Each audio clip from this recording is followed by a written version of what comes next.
देखो बच्चों, class 12 maths chapter 10 vector algebra सदिश बीजगणित एक्सरसाइज 10.3 है।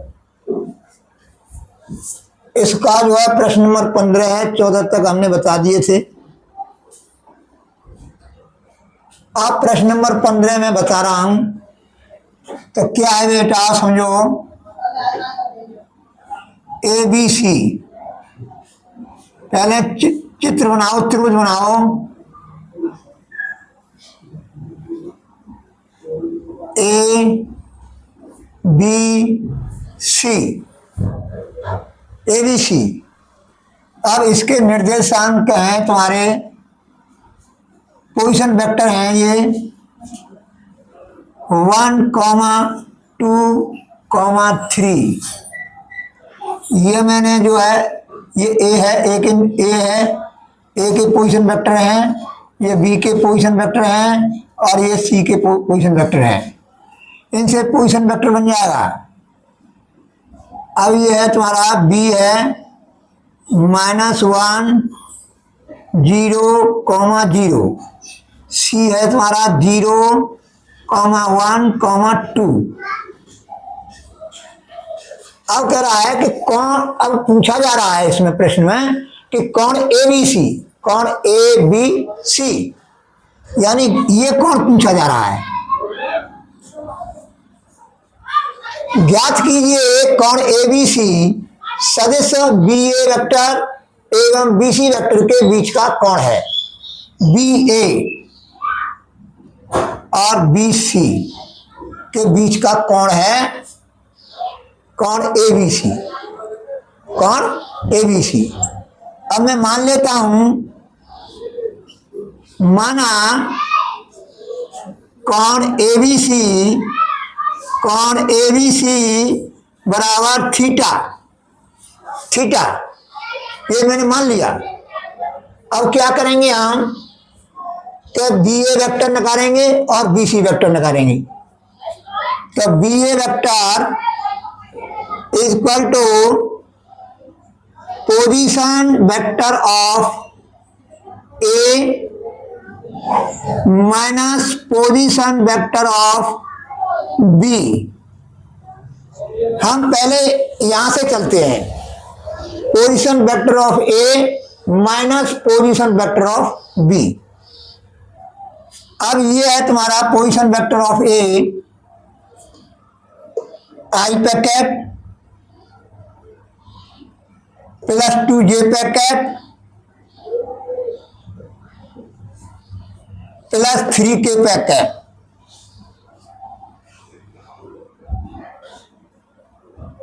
Minus position vector of B, ये हो जाएगा minus I packet plus 0j packet plus 0k packet. अब इसको जो हम हल करेंगे तो देखो I packet plus 2j packet plus 3k packet और देखो माइनस गुणा माइनस क्या हो जाएगा, प्लस, प्लस आई पैकेट। अब इनको भले ही छोड़ दो, इनको 0 है, 0, 0 हो जाएगा। अब जो है इसको हल करेंगे हम तो क्या प्राप्त होगा हमें, आई पैकेट और एक I packet 2i packet plus 2j packet plus 3k packet. इस तरह से हमें बी ए वेक्टर प्राप्त हो गया, ये बी ए वेक्टर। अब निकालेंगे हम बी सी वेक्टर। तो देखो B C vector is equal to position vector of C minus position vector of B बराबर, अब सी क्या है, ये है। तो देखो 0 है तो 0 को भले ही मत लिखो, लिखें तो लिख दो 0 into I packet plus J packet और plus K packet. Position vector of C हो गया minus position vector of B, ये है तुम्हारा माइनस आई पे कैप प्लस 0 इंटू जे पे कैप प्लस 0 इंटू के पे कैप, ये तुम्हारा हो गया। और देखो इसको भले ही मत लिखो और डायरेक्ट लिख लो जे पे कैप प्लस के पे कैप। अब इनको भले ही मत लिखो, जो जीरो है, जे और के गुणांक क्या है, जीरो है, तो माइनस गुणा माइनस प्लस प्लस आई पे कैप, तो ये हो जाएगा बेटा आई पे कैप प्लस जे पे कैप प्लस के पे कैप। ये प्राप्त हो गया हमें, क्या हो गया, बीसी वेक्टर। अब बीए वेक्टर एवं बीसी वेक्टर के बीच का कोण निकालना है। अब देखो बेटा ये होगा तुम्हारा आई पे कैप प्लस जे पे कैप प्लस 2k पे कैप हो जाएगा। इसका हल जो हम करेंगे, अब देखो 2k पे कैप है, अभी लिखा है मैंने कि मैंने यहाँ पर एक समझा था इसलिए मैंने एक k पे कैप ही लिखा था, अब मैं 2 लिख दिया है। अब जो निगाह पड़ गई है मुझे, तो यहाँ 2 लिखा है तो मैंने ये सही कर दिया। आसान जो अब इनके बीच का कोण निकालना है, तो cos theta is equal to B A vector dot B C vector upon B A vector का मापांक और बी सी वेक्टर का मापांक। इंप्लाई दैट cos थीटा बराबर बी ए वेक्टर क्या है, 2i पे कैप प्लस 2j पे कैप प्लस 3k पे कैप डॉट i पे कैप प्लस j पे कैप प्लस 2k पे कैप बटे, अब इसका जो है मापांक निकालेंगे हम, अंडर रूट 2 का वर्ग 4, फिर 2 का वर्ग 4, फिर 3 का वर्ग 9, अंडर रूट फिर 1 का वर्ग 1 और फिर 1 का वर्ग 1 और 2 का वर्ग 4। तो imply that cos theta is equal to, अब देखो ध्यान दीजिए इधर, आई पे कैप का गुणांक का इसमें गुणा करेंगे तो 2 धन 2 और 2 तिया 6 प्लस 6 अपॉन 4 और 4 8 और 9 17 अंडर रूट 17 और ये हो जाए 4 और 1 5 है 6 अंडर रूट 6। अब ये हो जाएगा cos थीटा बराबर 2 और 2 4, 4 और 6 10, 10 बटे, अब इसका गुणा कर दो 17, यानी अंडर में 17 गुणा 6, 6 7 42, 6 एकम 6 और 4 10, तो ये हो जाएगा थीटा बराबर कॉस इनवर्स 10 बटे अंडर रूट 1 से 2, 1 से 2, या इसको इस तरह से भी लिख सकते हैं, कॉन थीटा क्या माना हमने, कॉन एबीसी, कॉन एबीसी बराबर कॉस इनवर्स 10 बटे अंडर रूट 1 से 2, ये आंसर हो गया। ये उनके बीच का कोण आ गया, यानी बी ए वेक्टर और बी सी वेक्टर के बीच का कोण है, कोण ए बी सी हमको प्राप्त हो गया। अब है तुम्हारा प्रश्न नंबर 16, दर्शाइए कि बिंदु ए बी सी समरेखी हैं तो ए बी वेक्टर निकालो, बी सी वेक्टर निकालो और ए सी वेक्टर निकालो। तो देखो A B vector,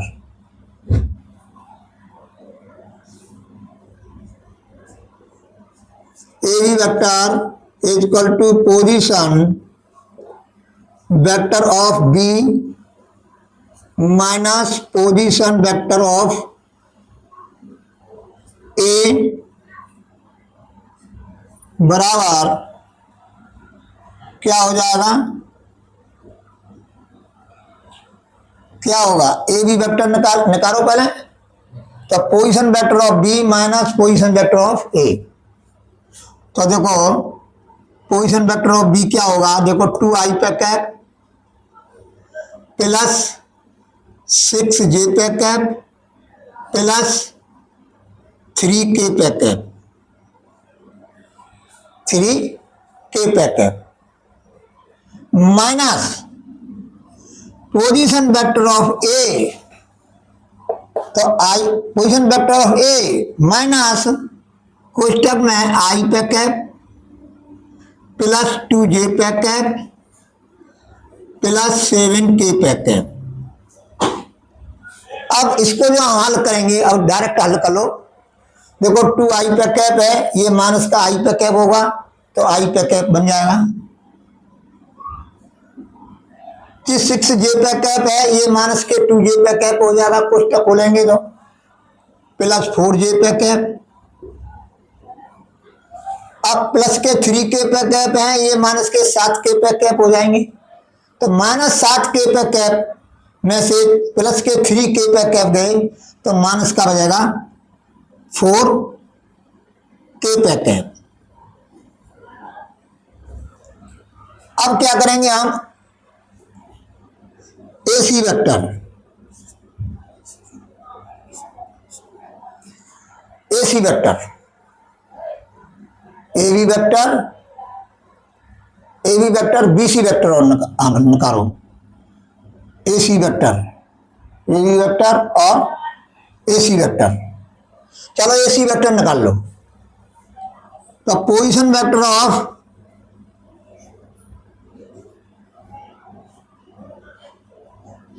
C minus position vector of A. तो ये हो जाएगा पोजीशन वेक्टर ऑफ सी, ये है तुम्हारा 3i पे कैप, 3i पे कैप, 3i पे कैप, 3i पे कैप प्लस 10j पे कैप माइनस k पे कैप। देखो बेटा, इसमें डलिया वाले की आवाज आ गई होगी, ये हमारा रास्ता है, आम रास्ता है, इसमें एकदम आवाज दे दी उसने, तो उसकी आवाज आ सकती है। अब देखो minus position vector of A, position vector of A, देखो पोजीशन वेक्टर ऑफ ए, और देखो आई पे कैप प्लस 2j पे कैप प्लस 7k पे कैप।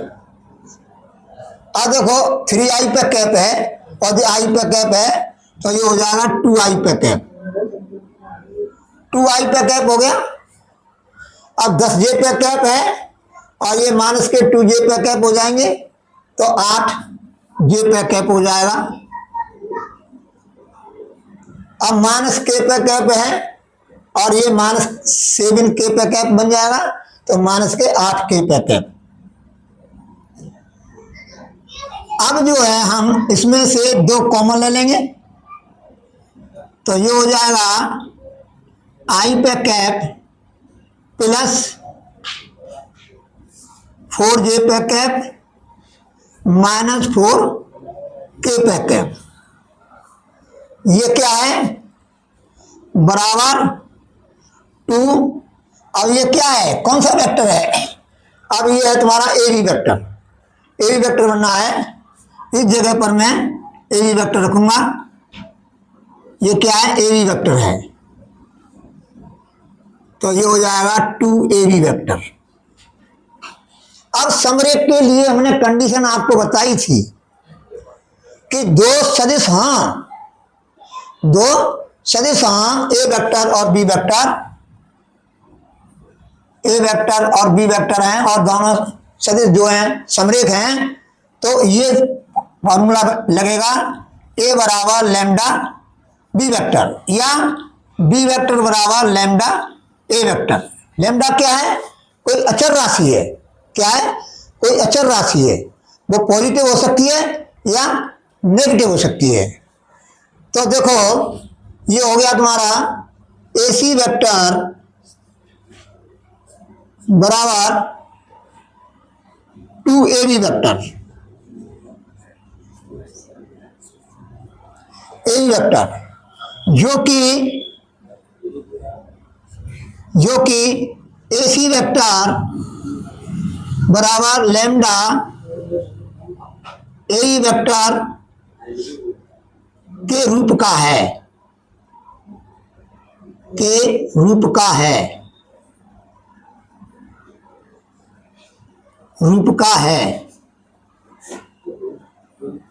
यह कंडीशन, यह दशा समरेख के लिए होती है। समरेख के लिए होती है।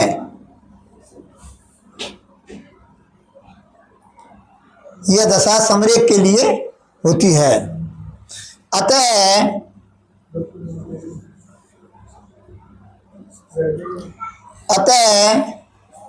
बिंदु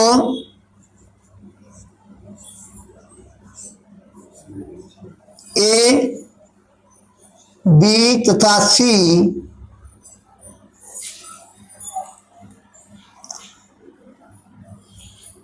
अतः बिंदु ए बी तथा सी समरेख हैं।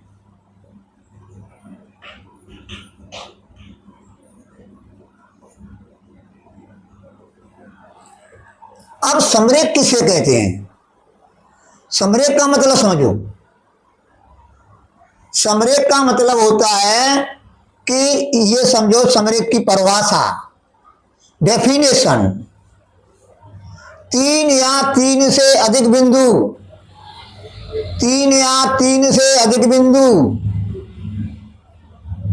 जब एक ही रेखा पर स्थित हों तो उन बिंदुओं को हम जो है समरेखी बिंदु कहते हैं। तो कहने का मतलब यह है कि ये बिंदु जो है एक ही रेखा पर स्थित हैं। अतः बिंदु A, B तथा C समरेख हैं और समरेख के लिए ये कंडीशन संतुष्ट हो रही है। यह दशा होती है, के रूप का है, यह दशा समरेख के लिए होती है। क्लियर? दूसरा क्या है कि तुम AB वेक्टर निकालो, BC वेक्टर निकालो और फिर AC वेक्टर निकालो, फिर AC वेक्टर निकालो, फिर दो सदिशों का जोड़ जो है, दो सदिशों के मापांकों का जोड़ तीसरे सदिश के मापांक के बराबर हो जाए तो ये तीनों बिंदु समरेख हो जाएंगे। अब समझो, मैं बताता हूं, उसी को भी बताता हूं मैं। अब देखो AB निकाल लिया हमने, अब हमें BC निकालना है। दूसरी विधि,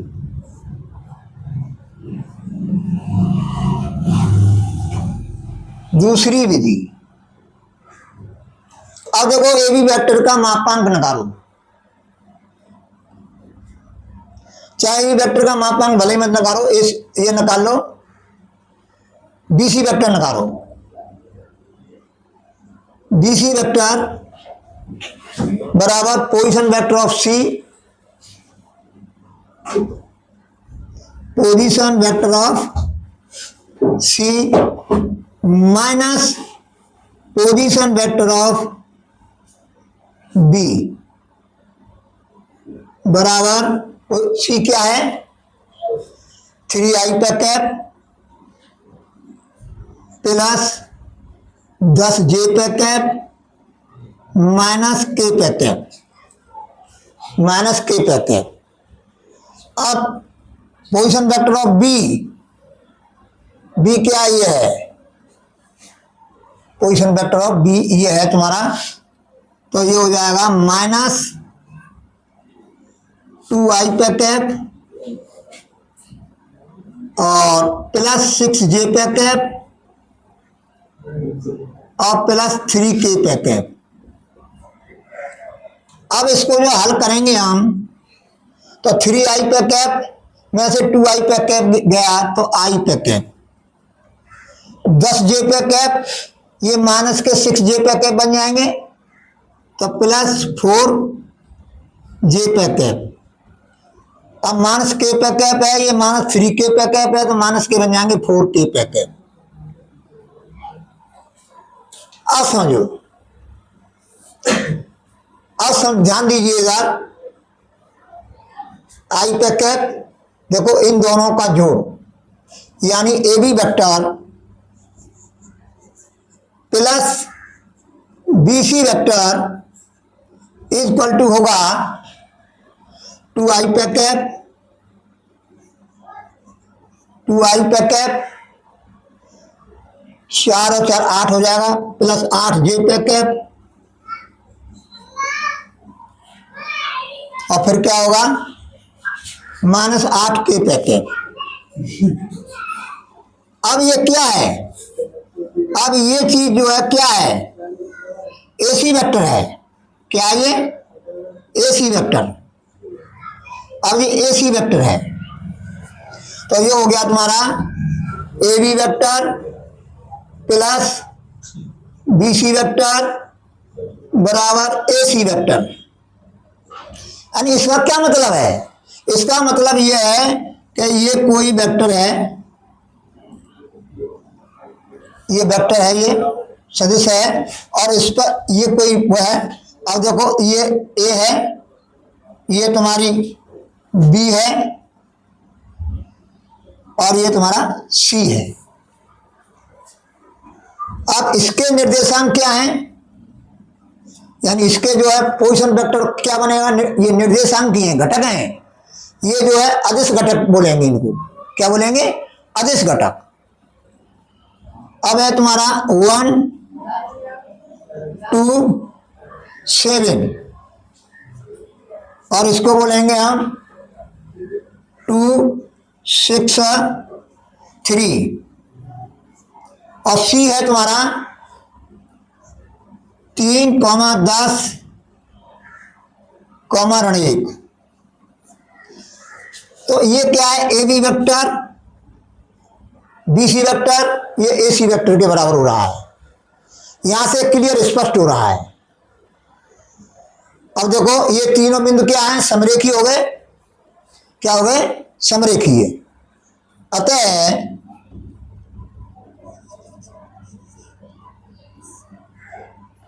तीन बिंदु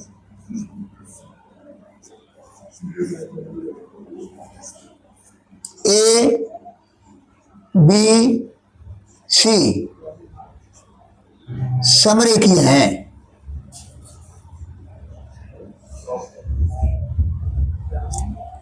समरेखीय हैं, तो बेटा ऐसे समझ लो दूसरी विधि से। अब मैंने ये ए बी वेक्टर तो मैंने यहां निकाल दिया है, ए बी वेक्टर और ए सी वेक्टर तो मैंने यहां पर नहीं निकाला है दूसरी विधि में, ऊपर से देख लेना। मैंने अब बी सी वेक्टर नहीं आया है ऊपर, तो बी सी वेक्टर यहां पर मैंने निकाल दिया है, और ये इस तरह से ये कंडीशन बन रही है। इस कंडीशन से ये तुम्हारा फिगर बनेगी, और इससे स्पष्ट हो रहा है कि ये तीनों बिंदु क्या हैं, समरेखीय हैं। और समरेखीय बिंदु किसे कहते हैं, इसकी डेफिनेशन आपको मैंने बता दी है कि 3 या 3 से अधिक बिंदु जब किसी एक ही रेखा पर स्थित होते हैं तो वे बिंदु समरेखीय होते हैं। तो देखो यहाँ पर एक ही रेखा पर स्थित हैं, ए बी सी तीनों एक ही रेखा पर स्थित हैं, अतः 3 बिंदु ए बी सी समरेखीय हैं।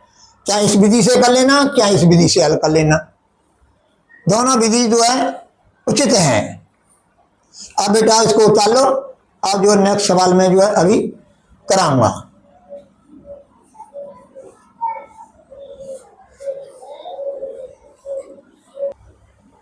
और देखो बच्चों, ये प्रश्न नंबर 17 है।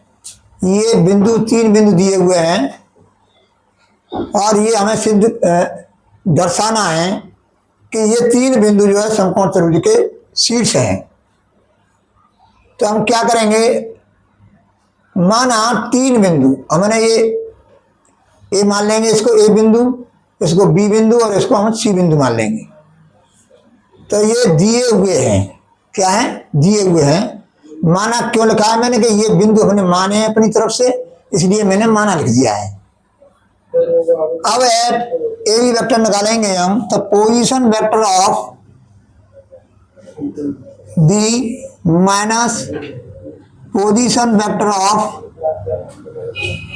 ए बराबर आई पे कैप माइनस 3j पे कैप माइनस 5k पे cap. Position vector of B ये लिख लिया मैंने। अब पोजीशन वेक्टर ऑफ ए, ये माइनस में है, ये माइनस लग रहा है तो इसका चिन्ह बदल दूंगा डायरेक्ट सीधा। तो माइनस 2i पे कैप प्लस j पे कैप और माइनस k पे कैप। अब देखो आई पे कैप ये क्या है, एक आई पे कैप है, ये धन में है और ये ऋण में है, ऋण 2i पे कैप, तो माइनस के आई पे कैप। ये माइनस के 3j पे कैप और ये माइनस के 2j, ये माइनस के 3j पे कैप और ये प्लस के 1j पे कैप है, प्लस के हैं तो माइनस 2j पे कैप, माइनस 2j पे कैप, माइनस 5k पे कैप और माइनस 1k पे कैप, तो माइनस के हो जाएंगे 6k पे कैप। इस तरह से ये जो है तुम्हारा क्या आ गया, ए बी वेक्टर आ गया। अब ए बी वेक्टर का मापांक, यानी ए बी भुजा की लंबाई, ये हो जाएगा, ये क्या है, भुजा सदिश है। ये क्या है, भुजा सदिश, ये भुजा सदिश है, ये बिंदु सदिश नहीं है, भुजा सदिश। अब ए बी की हम लंबाई निकालेंगे हम, तो क्या होगा, -1 पे वर्ग प्लस -2 पे वर्ग प्लस -6 पे वर्ग बराबर अंडर रूट 1 प्लस 4 और प्लस 36। अब ये हो जाएगा 36 और 4 40, 40 और 1 41, अंडर रूट 41। तो ये हो जाएगा तुम्हारा ए बी वेक्टर का वर्ग, या ए बी वेक्टर का मापांक का वर्ग बराबर 41। अब मैं बीसी वेक्टर निकालूंगा, भुजा सदिश, भुजा सदिश BC vector is equal to position vector of C minus position vector of B बराबर, अब सी क्या है, 3i पे कैप माइनस 4j पे कैप माइनस 4k पे कैप। पोजीशन वेक्टर ऑफ सी और पोजीशन वेक्टर ऑफ बी। अब इसके चिन्ह बदल लेंगे, माइनस आई पे कैप प्लस 3j पे कैप प्लस 5k पे कैप। अब हम इसको हल करेंगे, 3i पे कैप है और ये माइनस का 1i पे कैप है, तो 2i पे कैप प्लस के माइनस 4j पे कैप और प्लस 3j पे कैप है, ये प्लस के हैं तो माइनस j पे कैप। -4 के पे कैप है, ये प्लस के 5 के पे कैप है, तो के पे कैप। अब क्या करेंगे हम, अब ये है तुम्हारा बीसी वेक्टर का मापांक, यानी बीसी भुजा बीसी की लंबाई अंडर रूट 2 का वर्ग 4 ऋण 1 का वर्ग 1 फिर 1 का वर्ग 1, ये हो जाएगा तुम्हारा अंडर रूट 6। अब ये हो जाएगा, भुजा का वर्ग निकालेंगे यानी बीसी वेक्टर का मापांक का वर्ग निकालेंगे, तो ये हो जाएगा तुम्हारा अंडर रूट 6 का वर्ग, यानी बराबर 6। अब निकालेंगे हम ए बी का मापांक हुआ, बी सी का हो गया। अब सी ए वेक्टर भुजा सदिश,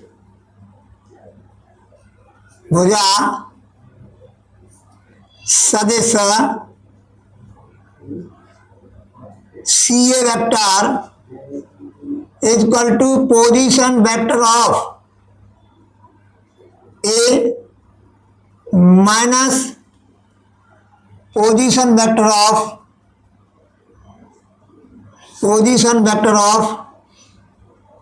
सी बराबर पोजीशन वेक्टर ऑफ ए, देखो क्या है, 2i पे कैप माइनस जे पे कैप प्लस के पे कैप। अब माइनस पोजीशन वेक्टर ऑफ सी, इसके चिन्ह बदल देंगे, माइनस लग रहा है यहाँ पर, 3i पे कैप प्लस 4j पे कैप प्लस 4k पे कैप। और देखो 2i पे कैप है, ये माइनस के 3i पे कैप है, तो माइनस i पे कैप माइनस j पे कैप है ये, और प्लस 4j पे कैप प्लस के 3j पे कैप प्लस के पे कैप है, और प्लस के 4k पे कैप प्लस 5k पे कैप। अब ये जो है इसका मापांक हम निकालेंगे इस भुजा का सदिश का, तो ये हो जाएगा सी ए वेक्टर का मापांक बराबर अंडर रूट -1 का वर्ग करेंगे तो क्या आएगा 1, और 3 का वर्ग करेंगे तो 9, और 5 का वर्ग करेंगे तो 25 और 9 34 और 1 35, अंडर रूट 35।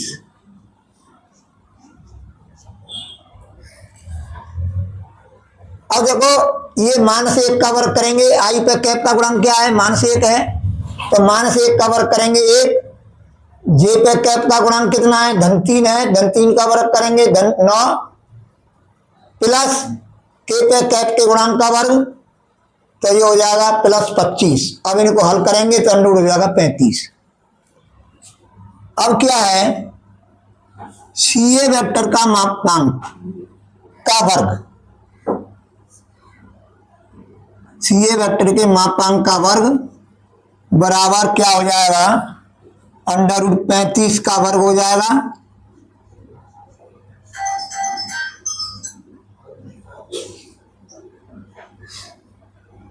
तो ये क्या हो जाएगा बराबर 35। अब यहां पर आप क्या देख रहे हैं,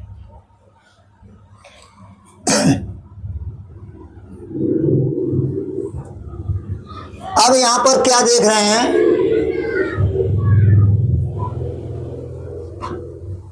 ये है तुम्हारा बीसी यहां पर है, ये बीसी, तो ये हो जाएगा बीसी वेक्टर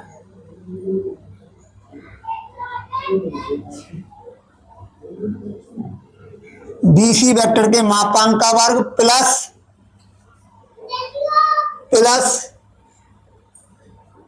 CA वेक्टर के मापांक का वर्ग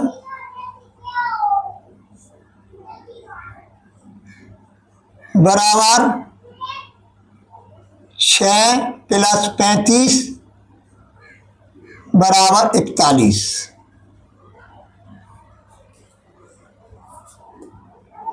ये 41 क्या है? 41 क्या है? ये है तुम्हारा AB वेक्टर के मापांक का वर्ग, यानी AB की लंबाई का वर्ग। तो ये कौन सा ये लग रहा है, कौन सी कंडीशन लग रही है? समकोण त्रिभुज की। देखो पाइथागोरस प्रमेय जो होती है वो क्या होती है? किसी समकोण त्रिभुज में कर्ण का वर्ग शेष दो भुजाओं के वर्गों के जोड़ के बराबर होता है। अब ये पाइथागोरस प्रमेय का विलोम है, क्योंकि सबसे बड़ी भुजा का वर्ग शेष दो भुजाओं के वर्गों के जोड़ के बराबर हो तो वो समकोण त्रिभुज होता है। अब पाइथागोरस प्रमेय के विलोम से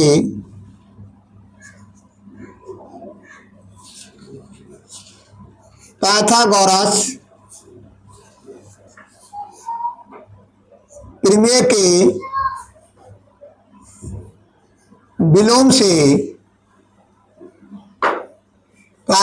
प्रमेय के विलोम से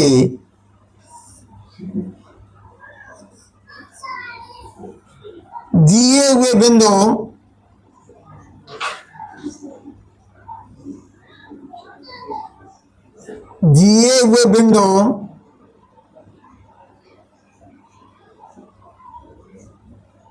समकोण त्रिभुज के शीर्ष हैं। समकोण त्रिभुज के शीर्ष हैं।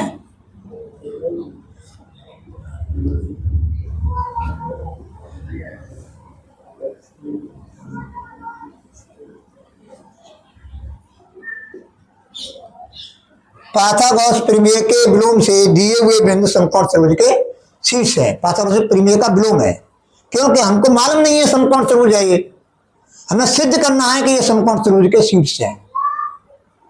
तो पाइथागोरस प्रमेय क्या कह रही है?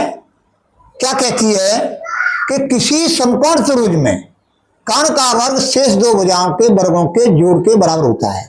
अब उसका विलोम क्या है कि सबसे बड़ी भुजा का वर्ग शेष दो भुजाओं के वर्गों के जोड़ के बराबर हो तो वह त्रिभुज जो है समकोण त्रिभुज होता है। और सबसे बड़ी भुजा के सामने का कोण जो होता है वो 90 डिग्री का होता है। क्या होता है? 90 डिग्री का होता है। तो इस तरह से हमने जो है सिद्ध कर दिया कि ये जो बिंदु हैं वो समकोण त्रिभुज के शीर्ष हैं। अब समझो, ये हल हो गया प्रश्न नंबर 17। अब प्रश्न नंबर 18। अब प्रश्न नंबर 18 समझो, यदि शून्यतर सदिश ए वेक्टर का परिमाण ए है, इसका मतलब क्या है? इसका मतलब यह है कि ए वेक्टर का जो मापांक है वो तुम्हारा ए है। ए वेक्टर का जो मापांक है वो क्या है? ए है। ये दिया है, गिवन है।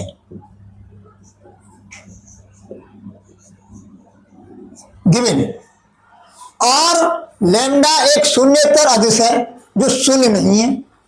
शून्यतर का मतलब शून्य नहीं है, शून्य ना हो। लैम्डा एक शून्यतर अदिश है, यानी ऐसा अदिश है जो शून्य के बराबर नहीं है। तो लैम्डा ए वेक्टर एक मात्रक सदिश है यदि लैम्डा ए क्या है? मात्रक सदिश। इसका क्या मतलब है? लैम्डा ए वेक्टर का मापांक बराबर लैम्डा, ये मॉड्यूलस का निशान लग रहा है, इसको हम इस तरह से लिख सकते हैं। और ये तुम्हारा ए वेक्टर का मापांक अब लैम्डा ए वेक्टर क्या है? लैम्डा एक मात्रक सदिश है। यदि यदि मात्रक सदिश है तो यहां पर लिखेंगे हम 1 बराबर लैम्डा ए का मॉडुलस इंटू ए ए ए तो ए बराबर क्या हो जाएगा? ए बराबर हो जाएगा 1/लैम्डा का मॉडुलस। यानी इसमें कौन सा ऑप्शन सही है? ये देखो, अतः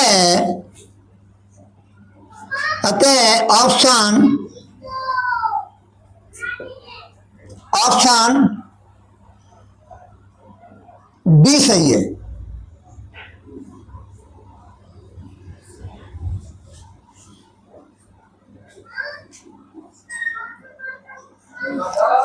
ऑप्शन डी सही है। अब देखो बच्चों, अब मैंने ये एक्सरसाइज पूरी कर दी है, यानी सभी प्रश्न हल कर दिए हैं और समझ में आ गए होंगे। इनका रिवीजन करना, और जो नेक्स्ट एक्सरसाइज है उसको मैं कल शुरू कराऊंगा।